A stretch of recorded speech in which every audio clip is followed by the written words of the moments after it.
தேவ பிள்ளையே, 2025 ஆண்டு ஜூலை மாதம் 20ஆம் தேதி in the year 2025 July 20th சீனாவிலே புயல், there was a typhoon in China.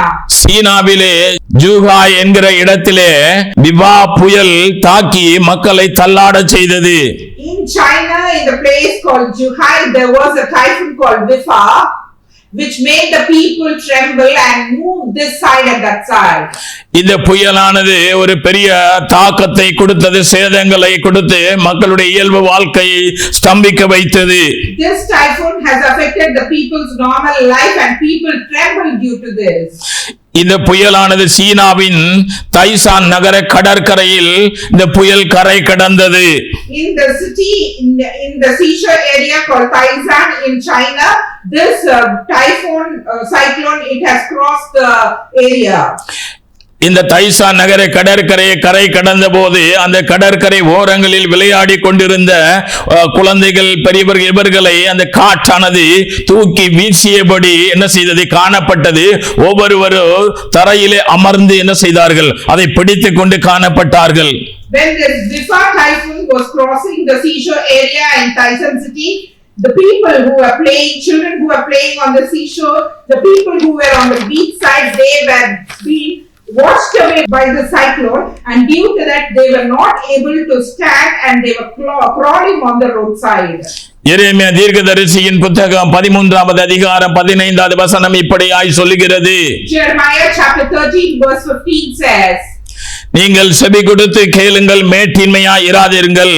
கர்த்தர் வெளிப்படுத்தினார், கர்த்தர் விளம்பினார், கர்த்தர் காண்பித்தார், கர்த்தர் சத்தத்தின் மூலம் கேட்க பண்ணினார்.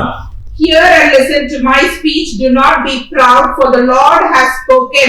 The Lord has revealed. The Lord has prophesied. The Lord has showed me the vision, and Lord made me hear his mild voice. தேவ பிள்ளையை கேட்கிறவர்கள் நாம், அதாவது இதை குறித்து அசதியா இருந்து விடாதபடி, மேட்டின்மையா இருந்து விடாதபடி. ஏன் அப்படின்னா இன்றைய நாட்களிலே அந்த பிசாசானவன் நமக்குள்ளே ஒரு மேட்டின்மையையும் ஒரு பெருமையையும் கொடுத்து விடுகிறான். இதை நாம் ஒரு அலட்சியப்படுத்தி விடுகிறோம், நிர்விசாரமாய் எண்ணி விடுகிறோம். இதை கேட்கிற தேவனுடைய மனுஷர்கள் யாராய் இருந்தாலும் தேவன் நம்முடைய சிந்தைகளை முதற்கொண்டு அறிந்து ஆராய்ந்து, இருதயங்களை ஆராய்ந்து அவர் பரலோகத்திலே தனக்கு முன்பாக இருக்கிற அந்த புத்தகங்களிலே, நினைவு நூல்களிலே அவருடைய இதிலே எழுதி கொண்டிருக்கிறார். People, those are listening to this, be not proud, because Satan has nowadays bounded our thoughts not to be proud and not to listen to all this. But the Heavenly Father who knows our heart, He knows what is happening to us and what we are thinking about this, and He has registered everything in His book, what He has kept in the heaven. So be not proud, but listen carefully to what I am speaking. எப்படி தேவன் பூமத்திய ரேகையை காண்பித்து அதன் அந்த பகுதியில சந்திரனை காண்பித்து அதே பகுதியிலே ஜனங்கள் பூமி அதிர்ச்சியினாலே இங்கும் அங்குமாக என்ன செய்கிறார்கள், அப்படியாக அசைந்து தள்ளாடுகிறதை தேவன் காண்பித்தாங்க. அதே போல இந்த நாட்களிலே பதிவு கொடுக்கப்பட்டதற்கு பின்பாக அநேக இடங்களிலே பூமி அதிர்ச்சி. ஆனாலும் தேவன் திட்டமாக அநேக இடங்களிலே மகா பூமி அதிர்ச்சிகள் வரும் என்று லூகாவில் சொல்லப்பட்டது போல, 21வது அதிகாரத்தில் சொல்லப்பட்டது போல, இன்றைக்கு நாம் அநேக தேசங்களிலே சாதாரணமாக பூமி அதிர்ச்சிகள் அல்ல, அதாவது சக்தி வாய்ந்த பூகம்பங்கள் நடக்கிறதை நாம் பார்க்கிறோம்.